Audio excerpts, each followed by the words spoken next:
was standing in the kitchen when I heard the front door close. Suddenly, the house felt eerily quiet. It was one of the few weekends where everything felt a little different. My parents had gone out to visit family, and my stepbrother, Evan, had decided to stay home. He said there was a lot of schoolwork to be done. Usually I enjoy my time alone, but that day, something felt off. Maybe it was the silence that enveloped the house. Or maybe it was because Evan seemed unusually anxious. The kitchen felt unusually still, with only the sound of a knife chopping vegetables breaking the silence. I tried to distract myself from the sudden wave of anxiety I felt. I needed to finish lunch quickly. As time passed, I heard footsteps approaching from the stairs. The steps were slow and cautious, unlike usual. I turned around and saw Evan standing in the kitchen doorway, looking at me with a gaze I couldn't quite interpret. "Hey, Laya," Evan said in a casual tone, though there was a hint of tension in his voice. "What are you cooking?" I tried to stay calm and continue with my work in the kitchen. "Pasta," I replied shortly, while carefully chopping the vegetables. "Do you want to try some?" "Sure," he said, but instead of going to sit like he normally would, Evan stayed right there, watching me closely. I could feel his sharp gaze, as if he were evaluating every movement I made. There was something strange in the way he was looking at me, something that made me uncomfortable. I turned to face him, feeling a little anxious. "What's wrong?" "Are you okay?" I asked, trying to probe. Evan shrugged, though his smile seemed forced. "I'm fine," he said, but his tone sounded a little odd. "But you seem a little tense." I avoided his gaze, trying to stay focused on my cooking. "I'm fine," I answered, my voice slightly shaky. I was starting to feel nervous, and for some reason, I couldn't explain why. It was as if something was wrong, something unsaid between us. Suddenly, Evan stepped closer to the kitchen counter and stood next to me. I could feel his presence so close, too close. His body was almost touching mine, and I could smell the soap and perfume on him. My heart began to race, even though I tried to calm myself. I took a small step back, but he followed, staying close. "What are you thinking, Laya?"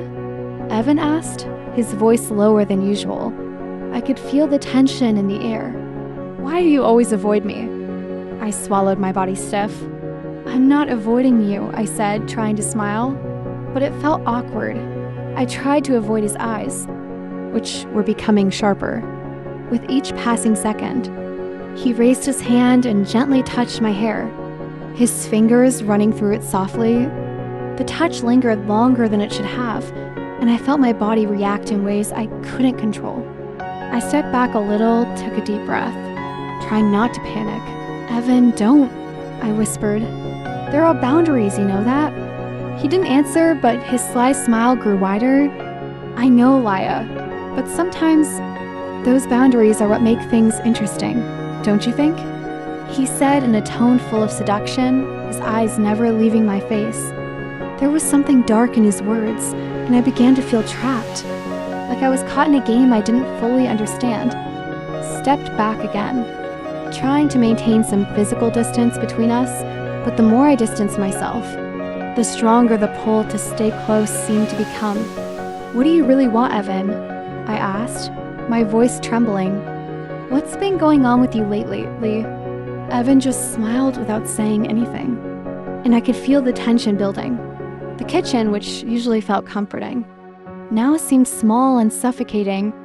I pressed my chest, trying to steady my rapidly beating heart. The strange feeling was growing stronger, and I knew I had to speak, but the words felt so hard to get out. "Sometimes I wonder," Evan suddenly said, his voice filled with tension. "What would happen if we weren't bound by all these social rules?" His eyes were sharp on me, and I could feel something deeper, something darker starting to fill the space between us.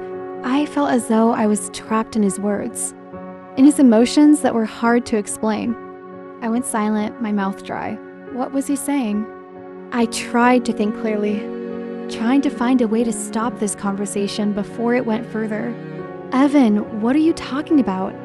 I tried to keep my voice calm, though my heart was racing. He didn't answer right away, but his eyes remained fixed on me, intense. Finally, he said, I know you feel it too, Leah. We both know there's more than just sibling ties here. I froze as if the whole world had stopped spinning for a moment. I tried to steady my breath, but my body felt tense, and I didn't know what to do. Part of me wanted to run, but another part was trapped in this conversation, drawn to the tension.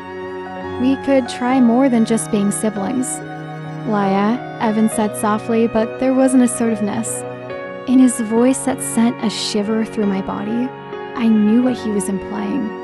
And even though my mind rebelled, my body seemed to respond automatically, reacting to something I couldn't control. I felt trapped. I wanted to stop it all, but there was a part of me that couldn't ignore his words. Don't. I whispered finally, trying to control my breath. Don't say that. Evan stared at me even more intently, as if trying to read my mind. You can't keep avoiding this reality, Leah. We have more in common than we think. I backed away, trying to maintain distance, but the tension in the air felt thicker. I wanted to say something, but the words seemed to vanish. There was nothing I could say to make things go back to the way they were. I need to go, I said in a strained voice, turning and walking to the living room without looking back. I could hear his footsteps following me, but I didn't dare turn around. I placed the plates on the coffee table, trying not to look shaken, but my body was still tense, and I could feel Evan's gaze never leaving me. I sat on the edge of the sofa, trying to put some space between us, but the longer it went on, the more it felt like that space didn't matter. A few moments passed and we sat in silence. I could hear the ticking of the wall clock, each passing second adding to the tension. Finally, Evan spoke again, his voice low and pressurized. What are we going to do with all of this, Leah? He asked, his tone full of mystery.